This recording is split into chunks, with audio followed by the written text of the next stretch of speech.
Hey YouTube, welcome to another video from SkinnyMedic. I have Eric from Iraqveteran8888 with me.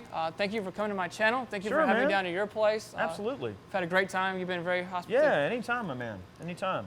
We've been sitting around talking. We were talking about medical, talking about treatment, stuff like that. I mean, we wanted to go through and talk about, how to treat patients and prioritizing patients. And we've talked about this a little bit, but never like a full detailed video. Sure. And a lot of times people talk about like ABCs, airway, breathing, circulation, and that works okay or works good for medical patients. But as far as trauma and what people want to talk about, people want to hear about, there's a different algorithm we want to talk about, and it's called the March algorithm.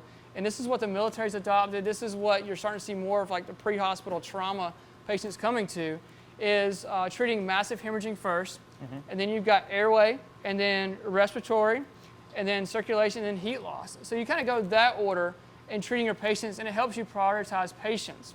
We can't replace those red blood cells from the massive bleeding. There's patients that are bleeding out. We're not so much worried about your broken arm, but we got to get the bleeding stopped. So it kind of helps you from getting those distractive injuries taken care of. Yeah, absolutely, and that makes perfect sense. I mean, when you look at prioritizing someone's injuries, and whether it's a combat lifesaver role, whether it's a paramedic role, civilian, military side, doesn't matter. A casualty is a casualty, and assessing a casualty is very important, and knowing how to prioritize those injuries in a way that controlling all of those various variables in the injury is going to allow the patient to survive, have a much higher survival rate. Controlling the bleeding, obviously, like you mentioned, a femoral artery or a larger artery in your body being severed, you can bleed out in as little, well, you can lose consciousness in about a minute and a half, and you can die in about 3 minutes. Yep, so exactly. Obviously, if a guy's airway is closed, I mean, sure, the brain, if it's cut from oxygen long enough, of course, you can suffer severe brain damage. Right. You can die. Of course, we know this. I mean, you got to have air. You got to have air, but you can survive a little bit longer without breathing. Right, but without that blood in you, you got to have that blood. Yep. The blood carries oxygen, throughout your system and everything like that too. So, I mean, you've got to have, that blood in your body, obviously, So you take about, massive hemorrhaging. We're not talking about the little scrapes and little minor bleeding. We're talking about just, oh my gosh, that's a lot of bleeding. Arterial bleeding. Yes, spurting blood. It's going to squirt all over the place. It's not oozing. It's going to be bright red because it's going to be filled with oxygen. Sure. So we want to take care of that first, whether that, being a tourniquet, a commercial grade tourniquet's the best thing, whichever you use, like a soft T or the cat tourniquet. But use a good commercial military grade tourniquet. Yep. And then we're going to take care of our airway. Whether that's positioning, if you can maintain your airway, then we're going to let you maintain it. There's no need to mess with that. Right. You can put an MPA in, like we were talking about in my bags back here. You can put an MPA in. Yep. That's going to help someone's airway. And then we're going to go to respiratory, like a sucking chest wound.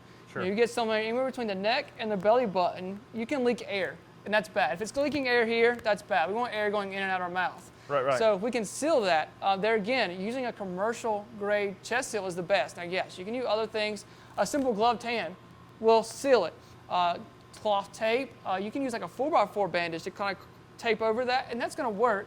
But using the best would be a commercial grade chest seal. Well, if your patient is conscious and he's self-aware, he's able to help, put him to work. Yep. But like, look, hold here.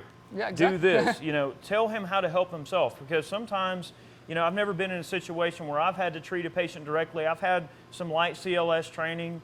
I'm not, as squared away as these fellows are, obviously, but if your patient is able to help himself, show him how to help himself. Yeah. Hold here, do this, turn this way, keep him talking, keep him active. If the trauma is not so bad to where he can actually carry on a bit of a conversation and talk, you want to keep him talking. You want to keep his mind on something other than the fact of how bad his injuries are. And sometimes a patient going into shock can be just as deadly as the trauma itself. And it can cause a person's airway to close. It can do a whole lot of different things when someone's going into shock. I mean, human body is a very resilient organism. Right, they try to fix themselves. It wants to survive. The human body wants to live. Yep.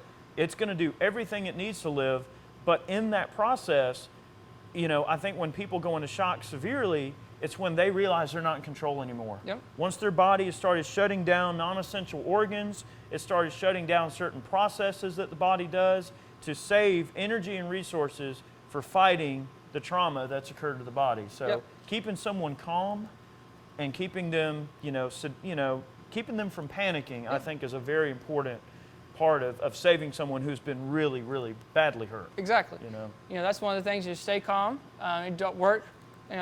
Don't work hard if you don't have to. So help your patient. Yep. And then stay calm. That's going to keep your blood pressure down. It's going to keep your pulse rate down, which is going to save blood. So sure. Everybody needs to just.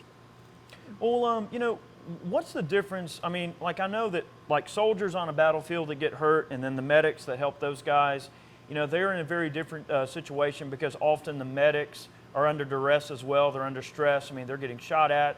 There's things going on. I mean, there are active roles being carried out where people are being hurt, they're being shot, people are shooting at each other. A civilian medic, of course, they have their own issues too. I noticed earlier we were kind of talking a little bit about first responders and how deadly their job can even be, just the danger of being a first responder. So I guess a bit of advice that I would impart there would be that if you are a first responder, make sure that regardless of how you assess your casualty, that you can save yourself. You got to be able to stay alive and keep yourself saved, or else you'll become a casualty, and then now you've created an even bigger problem. So you've got to be able to assess the situation not only from the standpoint of how bad is this person hurt and what is going on, how can I save them, but also, damn, am I going to get shot? Am I going to get hurt? So you have to be able to assess not only your casualty, but your potential. When we teach paramedic classes, we're all like scene safe BSI, and those of you who are in the pre-hospital care, that little dance. Scene safety is an ever-evolving situation. Just because a scene is safe when I first get there doesn't mean it's not going to be unsafe 2 minutes later. Sure. So like you were saying, you've got to, scene safety has always got to be in the back of your head for everyone else, me, my partner, for the scene, for the crowd around it. So you've got to be That's right. situational awareness. A bunch of onlookers, and one of the onlookers gets mad about something that happened to their guy, or someone got shot and they want to take it out on you, or they want to be confrontative to you when you're trying to react to the situation. I know on my channel, if you don't mind me giving a quick shout out to the video that your SkinnyMedic, small channel? Yeah, my little bitty channel, but SkinnyMedic and I did a video on my channel where we talked about just real world disaster situation, preparedness, training, making sure you have proper medical supplies. If you guys want to check that video out, SkinnyMedic's in it. It's an excellent video. We kind of shed light on many of those discussions, but when it comes to treating a casualty, I mean, that makes sense. I mean, like, so you mentioned it's March? March, M-A-R-C-H. March, okay, and that's what the military's teaching now? now? That's what the military's teaching Interesting. now. A lot of like tactical medicine classes are teaching that. Sure. So it's something easy to remember, and you can not skip a step. Right, but on that, a little bit more geared towards trauma. Right. And when we talk about trauma, we're talking about things that if you don't get immediate help within probably 3 minutes, you're probably going to die. Exactly. Yeah, exactly. Sure. And when it comes to traumatic injuries in general, and just to impart a little bit of experience that I've had on it, the human body can really take a beating. And a lot of people are kind of first to come across a situation.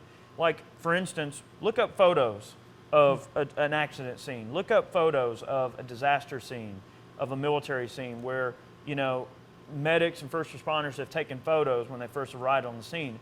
And you'll see instances where you're like, holy crap, there's no way that guy survived that. There is no way he survived.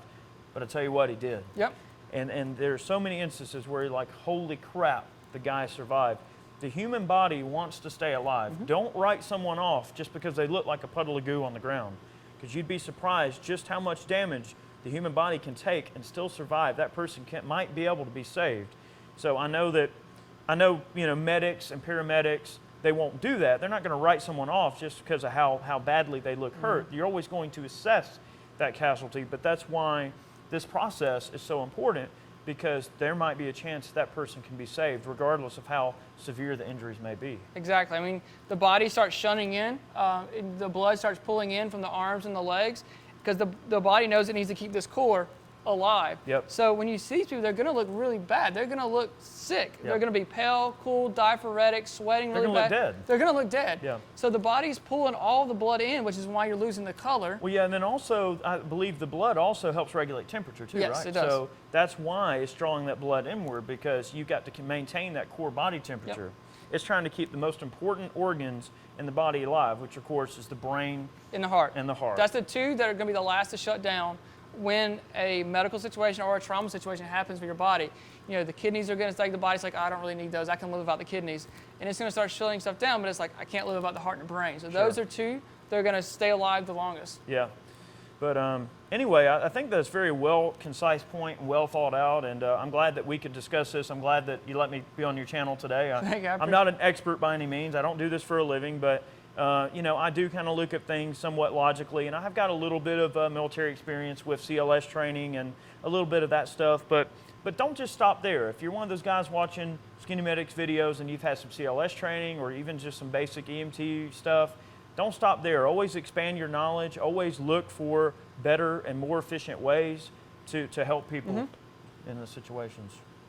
So thank you guys. I appreciate you being on my channel. Of course. Thank you guys for watching. You never know when you'll be the first responder. Thanks, guys. Cool. All right. That I went didn't good. talk too much today. No. Okay. You're so shy. Like, we just got to...